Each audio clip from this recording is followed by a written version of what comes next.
Ciebie, bo Cię kocham. Nikt Cię nie kocha tak jak ja.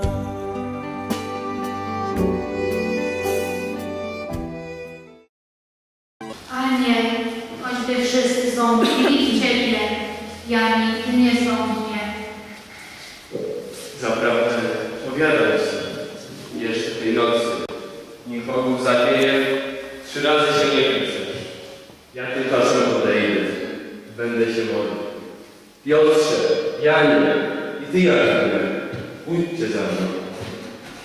Adonai, Adonai,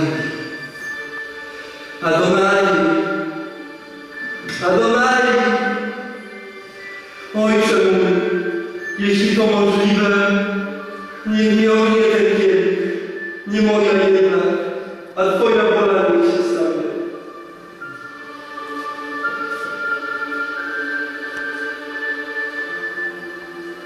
Wiesz, co Cię czeka.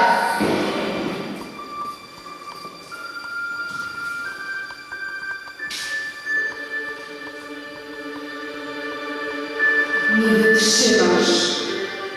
Jesteś sam. Wzywasz Ojca, a On oddaje Cię na pastwę oprawców. Wyobraź sobie, jak będą wyglądały Twoje najbliższe godziny.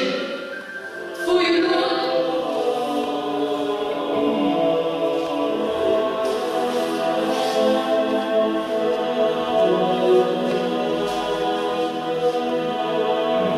Stacja pierwsza. Jezus na śmierć skazany.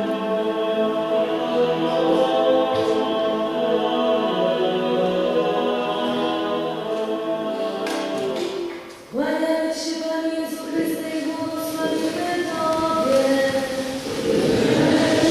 Przyjrzyj rękę swoją, pokój i świat.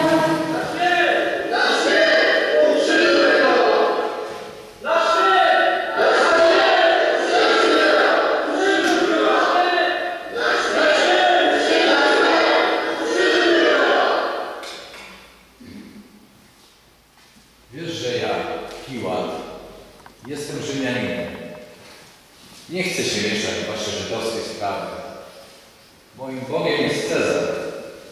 Jezusie, król żydowski, nie widzę w Tobie żadnej winy. Czy jednak mogę Cię uwolnić? Twój naród wyrzeka się Ciebie. Dzięki.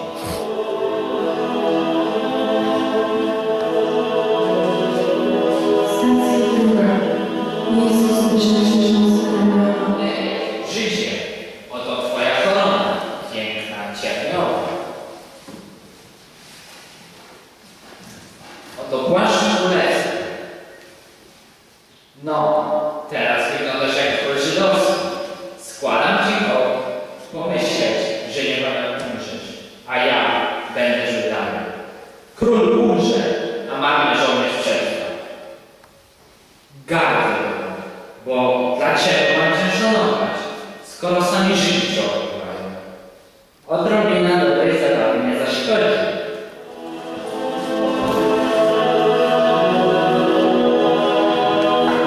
Stacja trzecia. Jezus upada po raz pierwszy.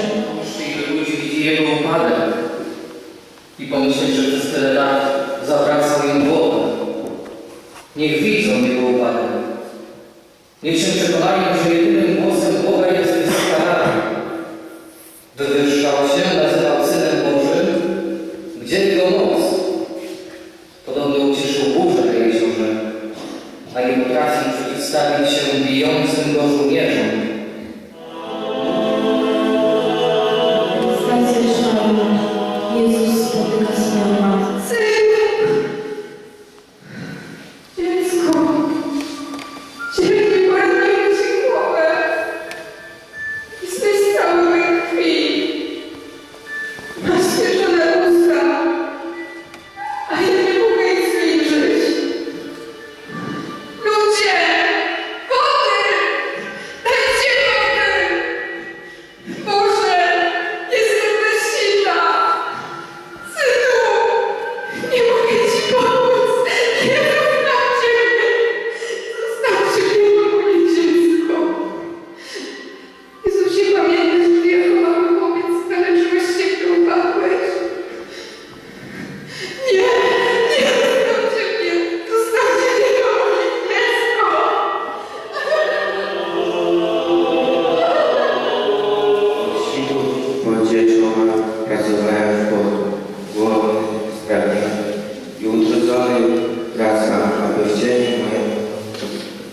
Dlaczego każecie mi iść wśród skazańców i przymuszaczy, aby nie usłyszeć jednego z nich?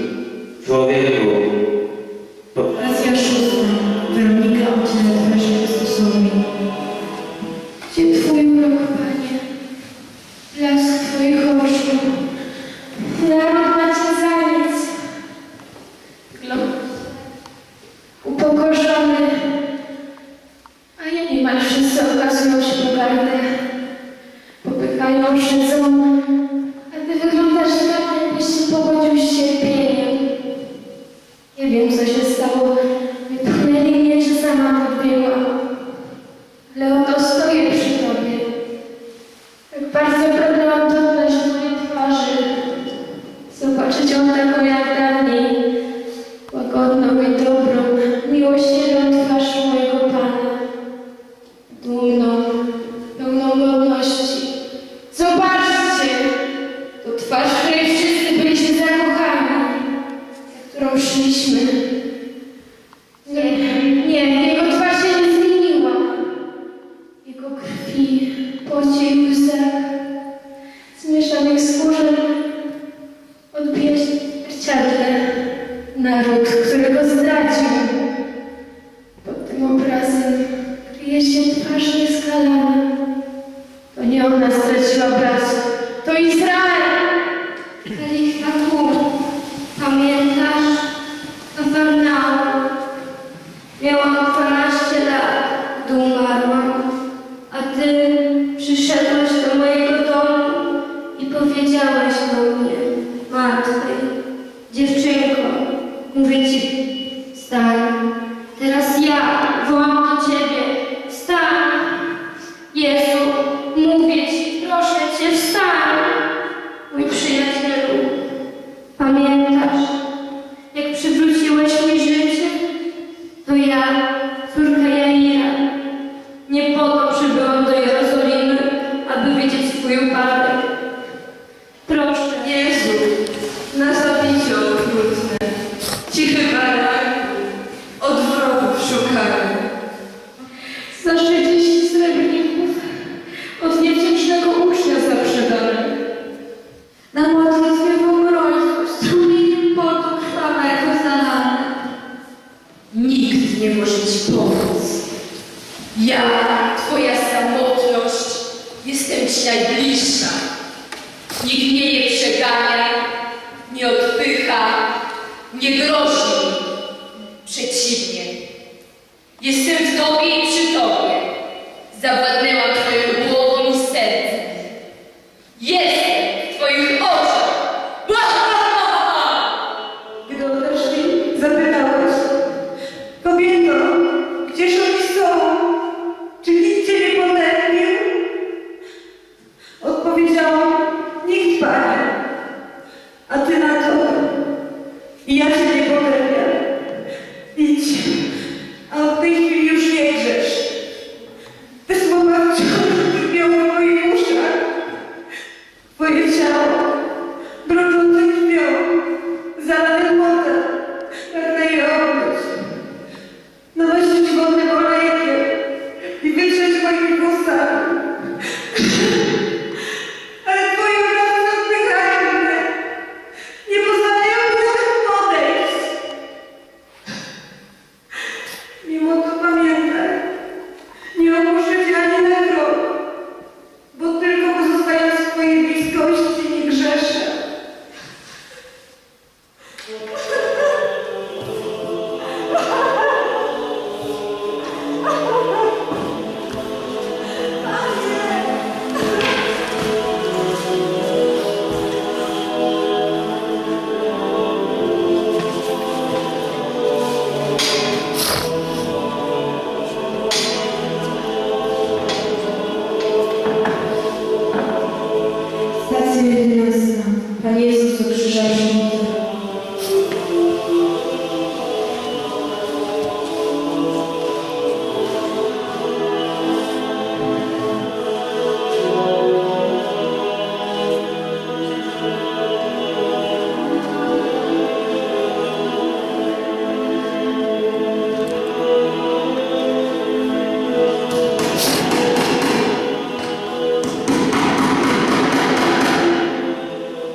wszystkie chwile, które było mi dane przeżyć przy Tobie, zachowam w sercu na zawsze.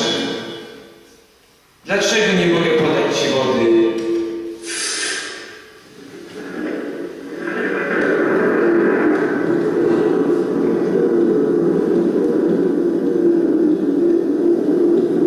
Umarł.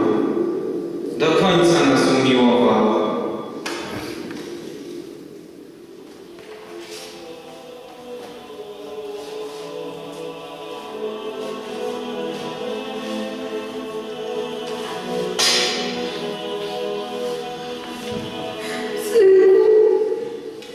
Tak bardzo pragnęłam mieć Cię w ramionach. I oto jesteś.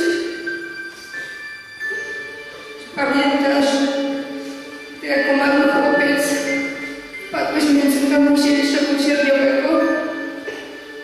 Serce mi pękało, gdy zanosiłeś się płacz. Twoje ciało krwawiło poranione kolcami. Nie wiedziałam, że te same kolce poranią Cię raz jeszcze. Nie wiedziałam. Synku, pamiętasz, kiedy zgubiłeś się w Jerozolimie i my z Józefem szukaliśmy Cię przez 3 dni? Dziwiłeś się.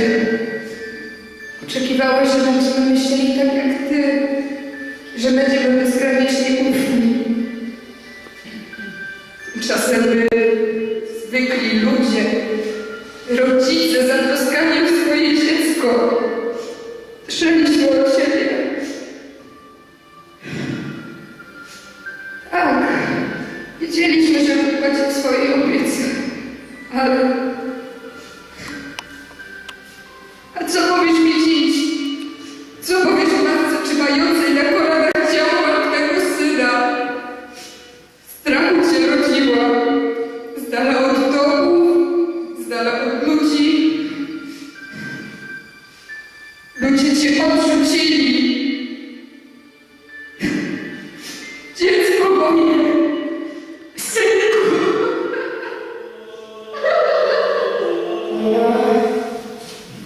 Cierpię. Pamiętam, jak szukałam Cię za wiele, lecz bałem się spotkania. Dopiero noc dodała mi odwagi.